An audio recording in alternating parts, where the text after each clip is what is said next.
Welcome back. मैं प्रियंका चौधरी और आज के इस वीडियो मॉड्यूल में हम पढ़ने वाले हैं क्लास 8 संस्कृत की बुक रुचिरा भाग 3 का चैप्टर 14 आर्यभट्ट है, अर्थात आर्यभट्ट।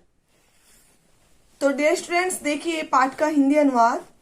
पूर्व दिशायाम उदेति सूर्य है, पश्चिम दिशायाम च अस्तम गच्छति इति दृश्यते ही लोके। पूर्व दिशायाम, पूर्व दिशा में, उदेति उदित होता है, सूर्य है, सूर्य है, पश्चिम दिशायाम पश्चिम दिशा में, च और अस्तम गच्छति अस्त होता है, इति ऐसा, दृश्यते देखा जाता है, ही निश्चय ही, लोके संसार में, कि सूर्य पूर्व दिशा में उदित होता है और पश्चिम दिशा में अस्त होता है, निश्चय ही संसार में ऐसा देखा जाता है। परम न अनेन अवबोध्यम अस्ति यत् सूर्यो गतिशील इति। परम परंतु न नहीं, अनेन इससे, अवबोध्यम जानना चाहिए, यत् की सूर्य है, सूर्य गतिशील गतिशील है, इति ऐसा। परंतु इससे ऐसा नहीं जानना चाहिए कि सूर्य गतिशील है। सूर्य है अचल है, पृथ्वी च चला या स्वीकीय अक्षय घूर्णति इति सांप्रतम सुस्थापित है सिद्धांत है। सूर्य है अचल है, सूर्य स्थिर है, पृथ्वी च और चला गतिशील है, या जो स्वकीय अपने अक्षय अक्ष पर घूर्णति घूमती है, इति यह सांप्रतम इस समय सुस्थापित है, भली भांति स्थापित है, सिद्धांत है सिद्धांत।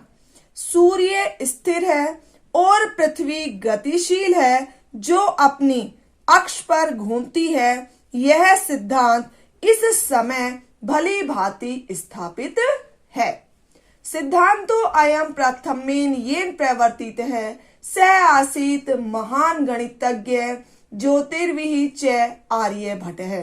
सिद्धांत है, सिद्धांत है, अयम यह, प्रथमेन सर्वप्रथम, येन जिसके द्वारा, प्रवर्तित है स्थापित किया गया, स वह, आसी था, महान गणितज्ञ है, गणितज्ञ, ज्योतिर्वि ज्योतिषी, च और आर्यभट्ट है, आर्यभट्ट। यह सिद्धांत सर्वप्रथम जिसके द्वारा स्थापित किया गया, वह महान गणितज्ञ और ज्योतिषी आर्यभट्ट थे। पृथ्वी स्थिरावर्तित इति परंपराया प्रचलिता रूढ़ि तेन प्रत्यादिष्टः। पृथ्वी स्थिरा स्थिर वर्तते है, इति यह परंपराया परंपरा से प्रचलिता प्रचलित रूढ़ि प्रथा का, तेन उनके द्वारा बेटा किनके द्वारा, आर्यभट्ट के द्वारा, प्रत्यादिष्टा खंडन किया गया। पृथ्वी स्थिर है, यह परंपरा से प्रचलित प्रथा का उनके द्वारा खंडन किया गया।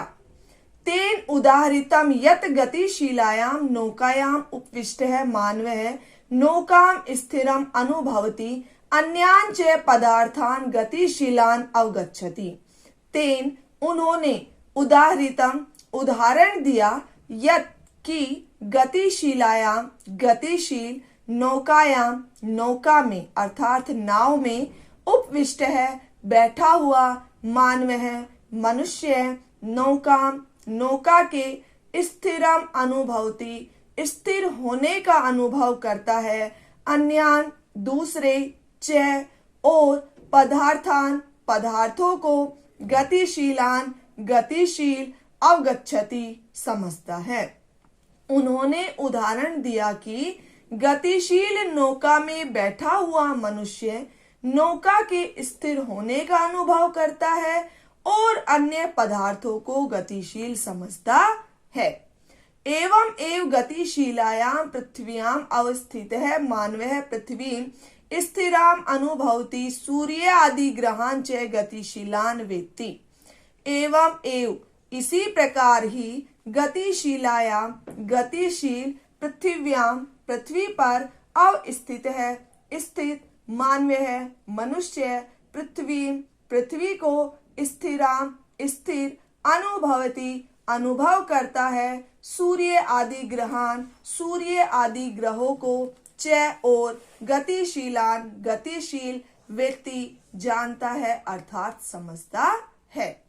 इसी प्रकार ही गतिशील पृथ्वी पर स्थित मनुष्य पृथ्वी को स्थिर अनुभव करता है और सूर्य आदि ग्रहों को गतिशील जानता अर्थात समझता है।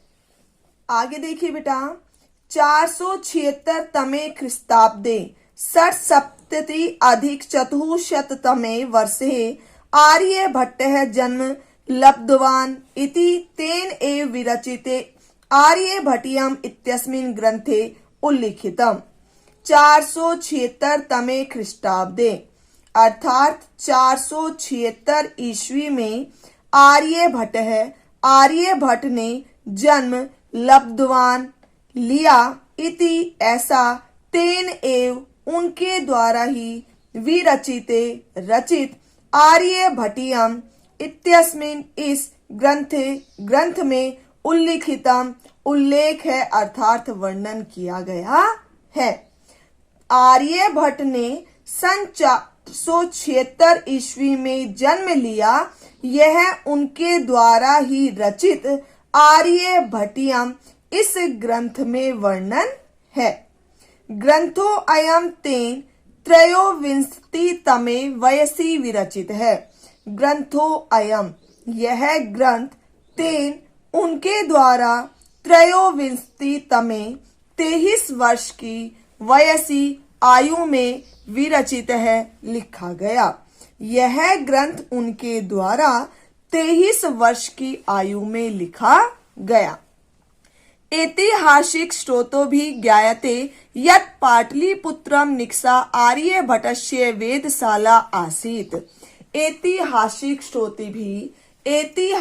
स्रोतों से ज्ञायते, ज्ञात होता है, यत् कि पाटलिपुत्रम, पाटलिपुत्र के, निक्सा समीप, आर्यभट्ट की वेधशाला, ग्रह नक्षत्र को जानने की प्रयोगशाला आसीत थी। ऐतिहासिक स्रोतों से ज्ञात होता है कि पाटलिपुत्र के समीप आर्यभट्ट की ग्रह नक्षत्र को जानने की प्रयोगशाला थी। अनेन इदम अनुमीयते यत् तस्य कर्म भूमि पाटलिपुत्रम एव आसीत। अनेन, इससे, इदम, यह, अनुमीयते, अनुमान लगाया जाता है, यत् कि, तस्य, उनकी, कर्म भूमि, पाटलिपुत्रम एव, पाटलिपुत्र ही आसीत थी। इससे यह अनुमान लगाया जाता है कि उनकी कर्म भूमि पाटलिपुत्र ही थी। आर्यभट्टस्य योगदानं गणित ज्योतिषा संबद्धं वर्तते यत् संख्यानाम आकलम महत्वम आदधाति।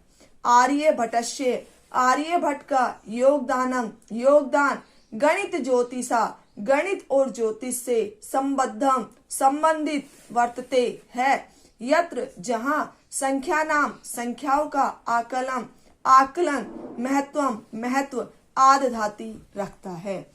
आर्यभट्ट का योगदान ज्योतिष और गणित से संबंधित है, जहां संख्याओं का आकलन महत्व रखता है। आर्यभट्ट है फलित ज्योतिष शास्त्रे न विश्वसति स्म। आर्यभट्ट फलित ज्योतिष शास्त्र में न नहीं विश्वसिति विश्वास करते स्म थे। आर्यभट्ट फलित ज्योतिष शास्त्र में विश्वास नहीं करते थे। नेक्स्ट पैराग्राफ देखिए बेटा।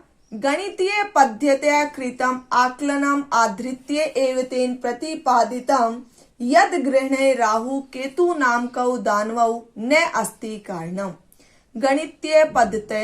गणितीय पद्धति से कृतम किए गए आकलनम, गणना के आधृत्य, आधार पर, एव ही, तेन, उन्होंने, प्रतिपादित किया, यत् की, ग्रहण में, राहु केतु नाम कौ, राहु व केतु नामक, दानवों, दो दानव न नहीं अस्ति है कारणम कारण।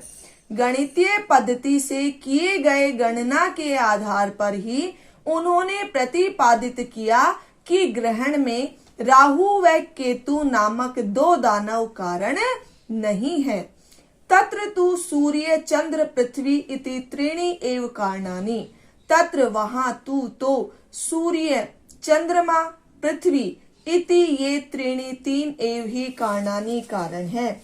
वहां तो सूर्य चंद्रमा पृथ्वी ये तीन ही कारण है।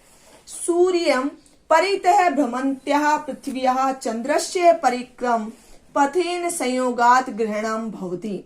सूर्यं सूर्य के परितः चारों ओर भ्रमन्त्यः घूमती हुई पृथिव्याः पृथ्वी का चंद्रस्य चंद्रमा के परिक्रमा पथेन परिक्रमा पथ के संयोगात् संयोग से ग्रहणम ग्रहण भवति होता है। सूर्य के चारों ओर घूमती हुई पृथ्वी का चंद्रमा के परिक्रमा पथ के संयोग से ग्रहण होता है। यदा पृथ्व्याः छायापातेन चंद्रस्य प्रकाशः अवरुध्यते तदा चंद्रग्रहणं भवति।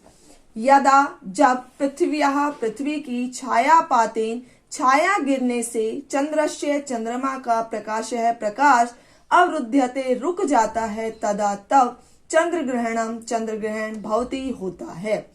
जब पृथ्वी की छाया गिरने से चंद्रमा का प्रकाश रुक जाता है तब चंद्रग्रहण होता है। तथैव पृथ्वी सूर्ययोः मध्ये समागतस्य चंद्रस्य छायापातेन सूर्यग्रहणं दृश्यते। तथा एव उसी प्रकार पृथ्वी सूर्ययोः पृथ्वी और सूर्य के मध्य बीच में समागतस्य आए हुए चंद्रस्य चंद्रमा की छायापातेन छाया गिरने से सूर्यग्रहणम सूर्यग्रहण दृश्यते दिखाई देता है। उसी प्रकार पृथ्वी और सूर्य के बीच में आए हुए चंद्रमा की छाया गिरने से सूर्य ग्रहण दिखाई देता है। नेक्स्ट और लास्ट पैराग्राफ। समाजे नूतनानां विचाराणां स्वीकरणे प्रायः सामान्य जनाः काठिन्यम अनुभवन्ति।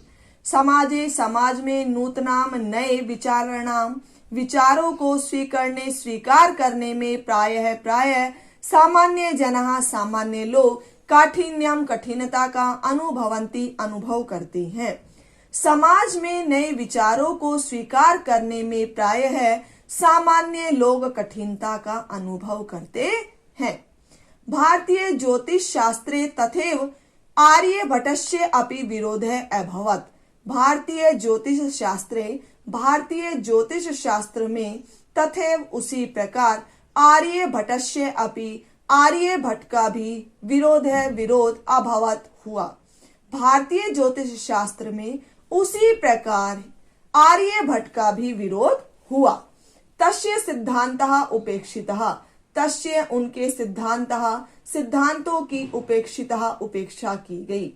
उनके सिद्धांतों की उपेक्षा की गई। स पंडितम मन्यानाम उपहास पात्रम जातः। सह वह अर्थात वे कौन बेटा? आर्यभट्ट। पंडितम अन्य नाम स्वयं को भारी विद्वान मानने वालों का उपहास का पात्र जातः बन गए। वे स्वयं को भारी विद्वान मानने वालों का उपहास का पात्र बन गए। पुनः अपि तस्य दृष्टिः कालातिगामिनी दृष्टा। पुनः अपि फिर भी तस्य उनकी दृष्टि कालातिगामिनी समय को लांघने वाली दृष्टा दिखाई देती है। फिर भी उनकी दृष्टि समय को लांघने वाली दिखाई देती है। आधुनिक ही वैज्ञानिक ही तस्मिन् तस्य च सिद्धांते समादरः प्रकटितः। आधुनिक वैज्ञानिकों के द्वारा तस्मिन् उनमें किनमें बेटा? आर्यभट्ट में तस्य उनके च और सिद्धांत में समादरः आदर प्रकट किया गया। आधुनिक वैज्ञानिकों के द्वारा उनमें और उनके सिद्धांतों में आदर प्रकट किया गया। अस्मात् एव कारणात् अस्माकं प्रथम उपग्रहस्य नाम आर्यभट्ट इति कृतम्। अस्मात् एव इसी कारण से अस्माकं हमारे प्रथम उपग्रह से पहले उपग्रह का नाम आर्यभट्ट इति यह कृतम किया गया अर्थात रखा गया। इसी कारण से हमारे पहले उपग्रह का नाम आर्यभट्ट यह किया गया अर्थात रखा गया। वस्तुतः भारतीयायाः गणित परंपरायाः अथ च विज्ञान परंपरायाः असौ एकः शिखर पुरुषः आसीत्। वस्तुतः वास्तव में भारतीयायाः भारतीय गणित परंपरा अथ इसके पश्चात च और विज्ञान परंपरा का असौ वे कौन? आर्यभट्ट एक शिखर पुरुष है, श्रेष्ठ पुरुष आसीत थे। वास्तव में भारतीय गणित परंपरा और इसके पश्चात विज्ञान परंपरा के वे एक श्रेष्ठ पुरुष थे। तो डियर स्टूडेंट्स, ये था हमारा चैप्टर 14। आई होप आपको क्लियर हो गया हो। तो डियर स्टूडेंट्स, यदि वीडियो अच्छी लगी हो तो इसे लाइक और शेयर करना ना भूलें। Thank you.